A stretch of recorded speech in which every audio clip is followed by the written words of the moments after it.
So, several of you sent me this clip of JD Vance saying something that I have been saying for quite some time. Anybody that's been watching my videos knows I have been saying this exact same thing for a while now.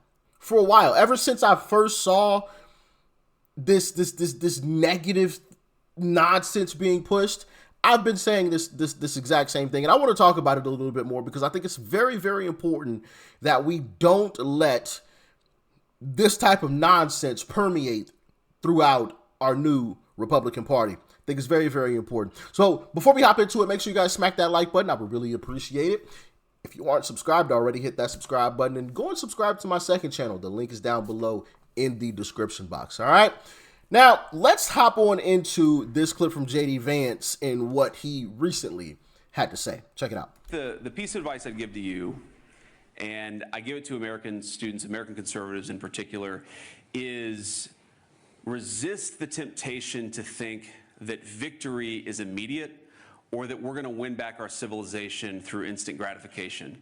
I mean, this institution was founded in 1996. It's far more influential than it was back then, but I think a lot of people, this is particularly true in the United States of America, if they see something that the administration does they don't like, they say, oh, that's not what we voted for, we're going to check out of politics. No. That's the exact wrong response. If we do something you don't like, the response should be to get more involved, to make your voice heard, and to try to push things in the direction that you want them to be pushed. Our civilization was not built overnight. It's not going to be saved overnight.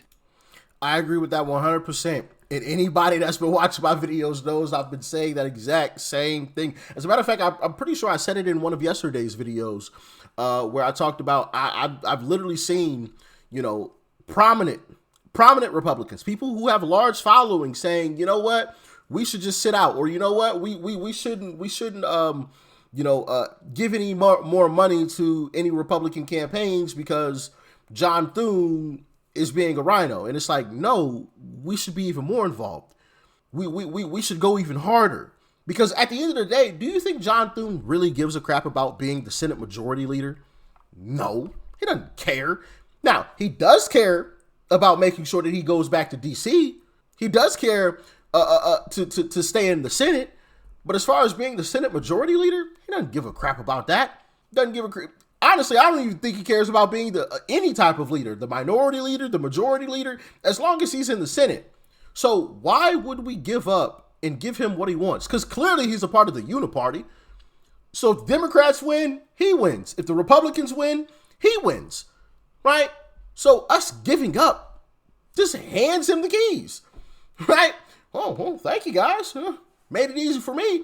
He'll just hop his happy behind right back to South Dakota and throw out a bunch of ads. Hey guys, I'm America First Republican, like they always do. And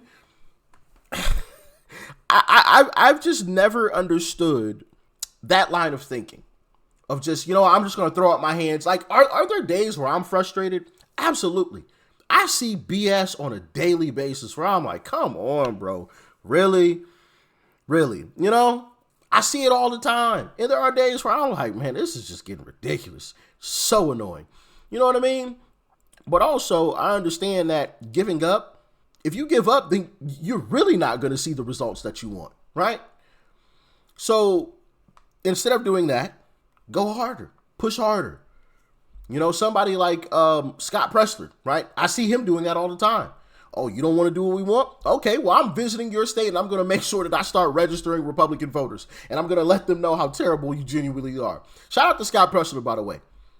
But that's the type of mindset that we all should have. Not this, I'm just going to throw up my hands, weak mindset. Like, no, for what?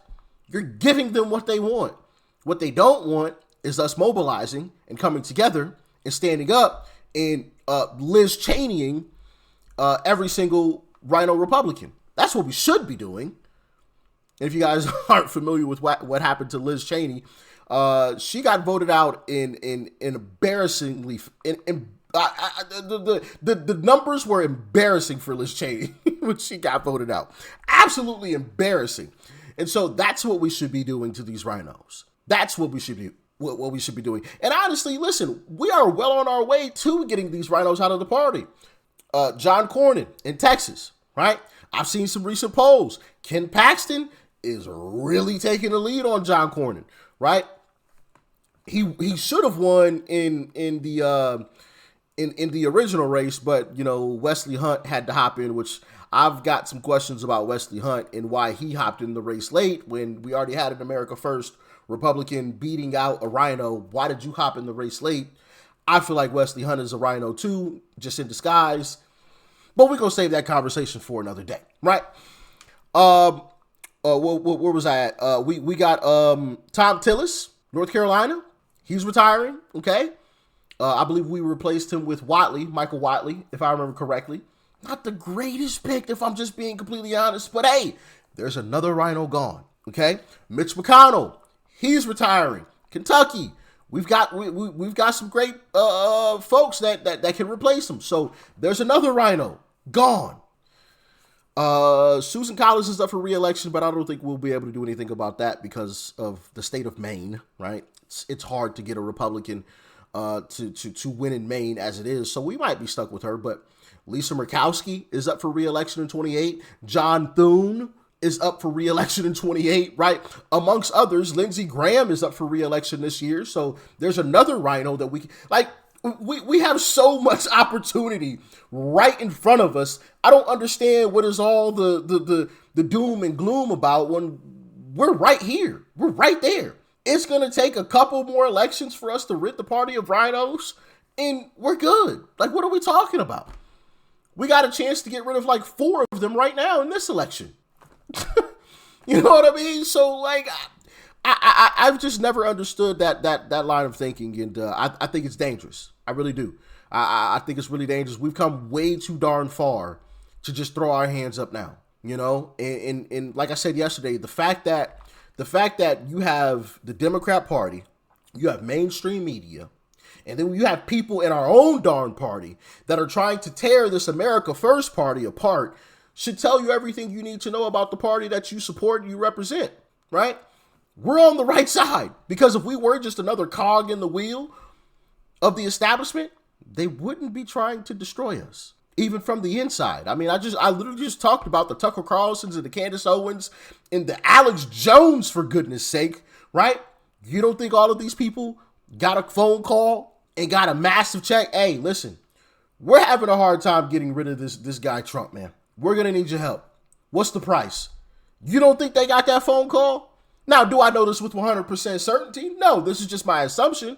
But if it walks like a duck and it quacks like a duck, well, by golly, we've all been taught the line, it's probably a duck. If it looks like a bunch of people are being paid to do or say something, well, they're probably getting a fat check to do it. You mean to tell me all these folks all at the same time repeat the same stuff? Come on now. I might have been born at night, but it damn sure wasn't last night. You know what I mean? Like, stop it. You got all of this stuff trying to tear apart this one party. Why? Stop and ask yourself why. Why would all of this be going on? Why? You've never seen that happen to the Democrat Party. Not ever. So why would it be happening to this America First Party?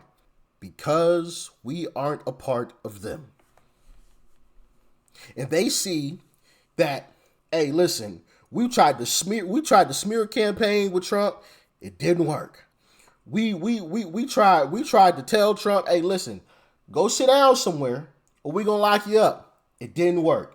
So we threw case after case after case after case. We had him in courtroom after courtroom after courtroom. We even changed the statute of limitations in one state, and we still could not get this guy Trump to go sit down somewhere. We couldn't do it. So we did something else. We sent bullets in his direction, and it still did not work. What else can we do? We're going to try to destroy him from the inside. Who are some prominent figures over there? Oh, Joe Rogan, Tucker Carlson, Megyn Kelly. Ooh, Candace Owens. Yeah, I like that one. Alex Jones. Ooh, that's going to be a big one. That's Alex Jones, that's going to be a big one. How much money we going to have to cover them? We'll just call him up and ask him. You know what I mean? Like, to me, it's obvious. To me, it's so obvious. But let me continue on with this clip really quickly, and I'm going to let you guys get out of here. And so what I'd encourage you to do is stay involved, be patient, and don't let disappointment turn to checking out of the system entirely. There's way too much of that, I would say, in the Anglo system and the American system. There's way too much, I didn't like this thing that the vice president said, or I didn't like this thing that the president did, and I'm going to completely check out. We call that blackpilling in the United States of America, and blackpilling is how you give power to the forces that are trying to destroy what our ancestors built. We need to take power back from those people and build the kind of institutions that can actually save our societies. It will not happen overnight.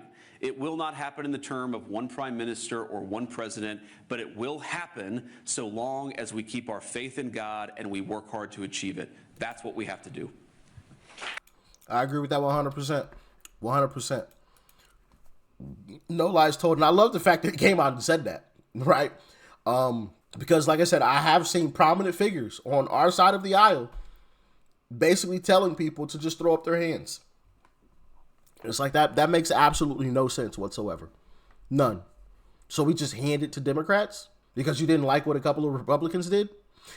I've even seen people like grow, not like the Tucker Carlsons and whatnot, but I've even seen some other folks like get frustrated with Trump. And it's like, we've all heard the saying, leave the dance with the person that brought you there, right?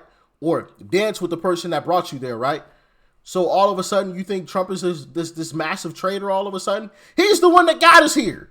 Now you think he's just yeah, sure. Are we going to disagree on some things from time to time with Uncle Trump? Absolutely. I don't agree with Uncle Trump 100% of the time, right? I once heard the saying, if everyone in a room agrees, then someone is lying, right? And that's okay. We don't always have to agree. That's the great thing about the Republican Party, right? We don't always have to agree. But to sit here and try to bash the man that got you here is crazy to me. It's crazy. Because we would not be in this position had it not been for Uncle Trump. If we just keep it at 100, we wouldn't be here. We'd still be under RINO Republican control, or we'd have to vote for Democrats. And how great would that be?